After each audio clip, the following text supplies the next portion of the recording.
छात्रों, good morning. आज हम कक्षा 6 में छठा पाठ परिवर्तन के बारे में आपको अध्ययन करा रहे हैं। इसमें अब अपना आज चौथा क्वेश्चन है। कल हमने तीसरा क्वेश्चन जो आपके स्क्रीन पर है, कुछ परिवर्तन थे जिनके बारे में हमें ये बताना था कि ये उत्क्रमित किए जा सकते हैं या नहीं किए जा सकते। लकड़ी के टुकड़े का चीरना, आइसक्रीम का पिघलना, चीनी का जल में घुलना, खाना पकाना, आम का पकना और दूध का दही में जमना। इसमें प्रारंभिक 3 परिवर्तन है, ये तो उत्क्रमित कर सकते हैं, और जो 4, 5, 6 नंबर के परिवर्तन इनको उत्क्रमित नहीं कर सकते। आज अपना जो अगला चौथा क्वेश्चन है वह है, चित्रकारी करने पर ड्राइंग शीट में परिवर्तन हो जाता है और क्या आप इस परिवर्तन को उत्क्रमित कर सकते हैं। अपना ये अगला प्रश्न है। तो छात्रों देखिए, चित्रकारी करने के लिए आप ड्राइंग शीट का उपयोग करते हैं। किस करते हैं? ड्राइंग शीट का। कब करते हैं? चित्रकारी करते समय हम ड्राइंग शीट का उपयोग करते हैं। ड्राइंग शीट एक प्लेन सफ़ेद कागज़ होता है जिस पर चित्र आदि बनाने का कार्य किया जाता होती है ड्राइंग शीट, जिस पर हम चित्र बनाते हैं। और चित्रकारी क्या है? चित्र बनाना चित्रकारी कहलाता है। चित्र बनाना क्या है? चित्रकारी कहलाता है। तो ड्राइंग शीट में परिवर्तन हो जाता है, जैसे कि आप उस पर पेंसिल चला दी, मान लें हम आपने उस ड्राइंग शीट पर, तो उस ड्राइंग शीट पर क्या लाइन खींच गई थी पेंसिल से, तो उसमें परिवर्तन हो गया। पहले कोरा था और अब उस पर एक लाइन खींच गई तो किसका हो गया? परिवर्तन हो गया। तो इस प्रकार उस पर चित्रकारी करने से परिवर्तन हो जाता है। यदि यह चित्रकारी पेंसिल से की जाती है, किससे की जाती है? पेंसिल से। तो आपको मालूम है, आप जब पेंसिल से कोई चित्र बनाते हैं और उसमें कोई त्रुटि हो जाती है, गलती हो जाती है, तो हम उसको रबड़ इरेजर से उसको मिटा सकते हैं, उसको साफ़ कर सकते हैं, इरेजर कर सकते हैं।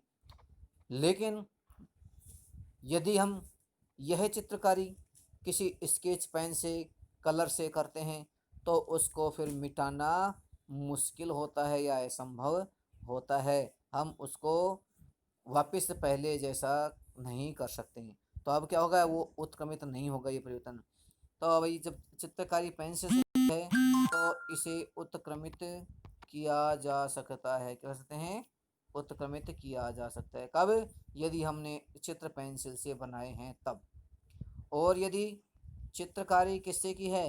पेन, स्केच पेन या रंग के द्वारा यह चित्रकारी की गई है तो उसे उत्क्रमित नहीं किया जा सकता। किसके द्वारा?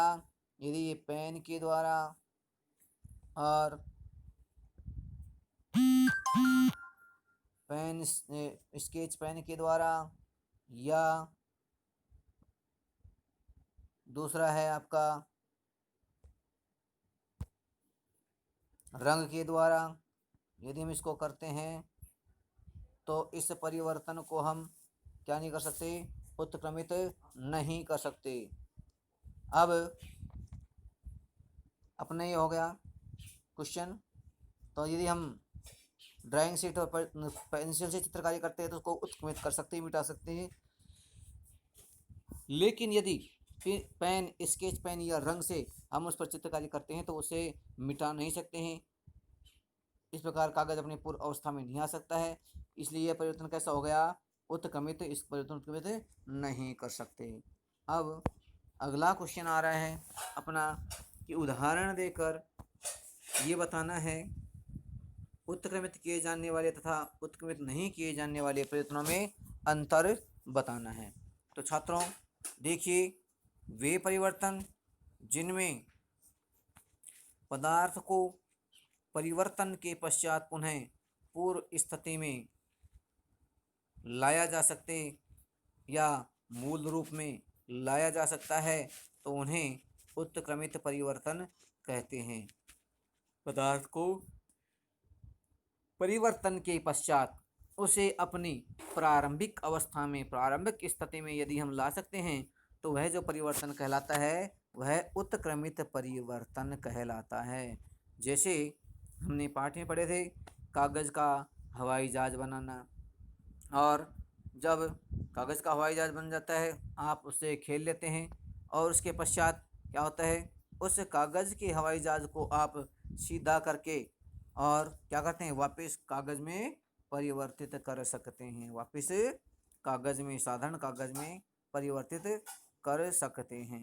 तो ये कैसा हो गया, हाँ, ये हो गया उत्क्रमित परिवर्तन। हम कागज़ को प्रारंभिक पूर्व अवस्था में जैसा था वैसा ही ला सकते हैं, ला दिया।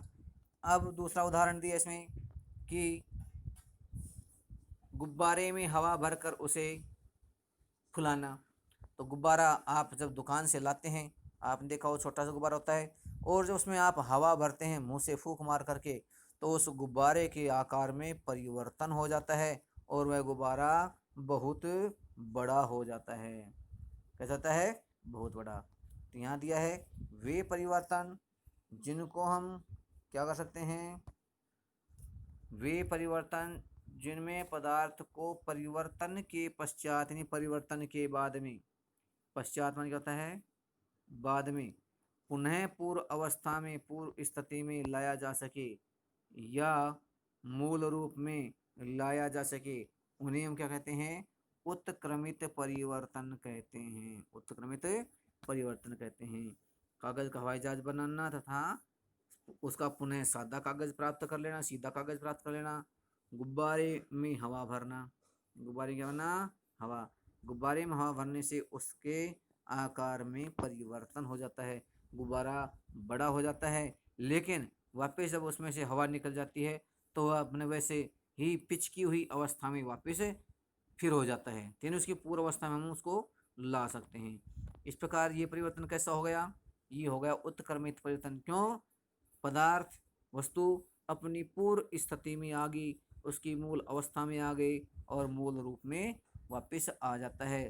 तो ये जो उदाहरण हैं कैसे हैं, ये उत्क्रमित किए जाने वाले परिवर्तन के उदाहरण हैं। किसके हैं, उत्क्रमित किए जाने वाले परिवर्तनों के उदाहरण है ये।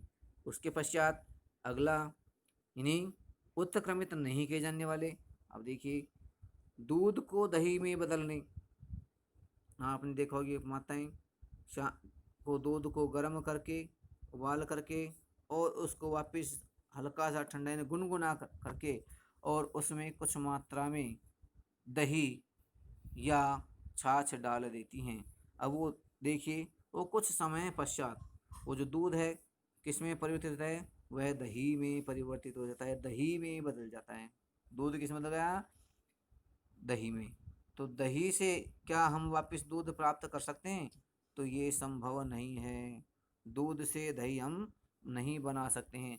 अर्थात जो ऐसे परिवर्तन जिसमें परिवर्तन के पश्चात पदार्थ नए रूप में बदल जाता है, यानी उस वस्तु से या उस पदार्थ से नया पदार्थ बन जाता है, वह परिवर्तन उत्क्रमित नहीं किए जा सकते हैं, और ये परिवर्तन स्थायी हो जाते हैं।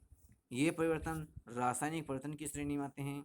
दूसरा, आटे की लोई से रोटी बनाना, और रोटी को वापस लोई बना सकते हैं क्या, नहीं बना सकते हैं। तो वो जो लोई होती है आटे की, उससे वापस न, रोटी से वापस आटे की हम लोई नहीं बना सकते। इस प्रकार ये क्या हुआ, ये भी कैसा परिवर्तन हुआ, उत्क्रमित नहीं किए जाने वाला परिवर्तन है। हम जो रोटी पक जाती है आटे से, तो पकने के पश्चात उसके गुण परिवर्तित हो जाते हैं, और हम उसको पहले पहले तो नरम होता है आटा, लेकिन उसके बाद आटा पक जाता है, उसको वापस हम लोई के रूप में परिवर्तित नहीं कर सकते, इसको मूल रूप में नहीं ला सकते हैं। ये परिवर्तन कैसे हो गए, दोनों परिवर्तन, ये उत्क्रमित नहीं किए जाने वाले परिवर्तन हैं, उत्क्रमित नहीं किए जाने वाले परिवर्तन। तो वे परिवर्तन जिनमें पदार्थ में परिवर्तन के बाद नया पदार्थ बनता है। हमने दूध से दही बनाने में दूध का नया पदार्थ दही बन गया, लोई से आटा, लोई से हमने रोटी बनाई तो उसमें भी नया पदार्थ बन गया, और आपने देखा होगा, जैसे कोई पुष्प यानी फूल है, वो कली की अवस्था से और फूल बन जाता है, तो उसको हम वापस कली में परिवर्तित नहीं कर सकते हैं, उसका रूप बदल जाता है, वापस अपनी पूर्व अवस्था में नहीं आ सकता है। तो इस प्रकार के परिवर्तन जिनमें पदार्थ में परिवर्तन के बाद नया पदार्थ बनता है या उसे मूल अपनी प्रारंभिक स्थिति या मूल रूप में नहीं लाया जा सके, उत्क्रमित नहीं किए जाने वाले परिवर्तन है। कैसे परिवर्तन है? उत्क्रमित नहीं किए जाने वाले परिवर्तन है। कौन से? जिनको हम पूर्व स्थिति में नहीं ला सकते हैं।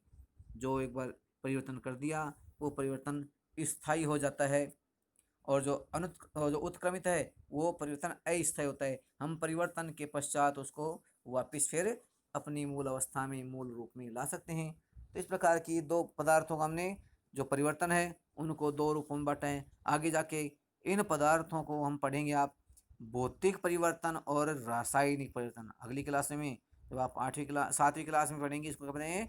भौतिक परिवर्तन और रासायनिक परिवर्तन। वहाँ इनके उत्क्रमित और अनुत्क्रमित को अगले यानी दो अलग नाम से हम आपको पढ़ाएंगे, इनको भौतिक परिवर्तन और रासायनिक परिवर्तनों के नाम से। आपके दो क्वेश्चन आज कंप्लीट हुए, इनको अच्छे समझ करके और याद करना है, और इसको जो आपको पीडीएफ फाइल से काम मिलेगा उसमें साफ सुंदर शब्दों में इनको लिखना है। धन्यवाद।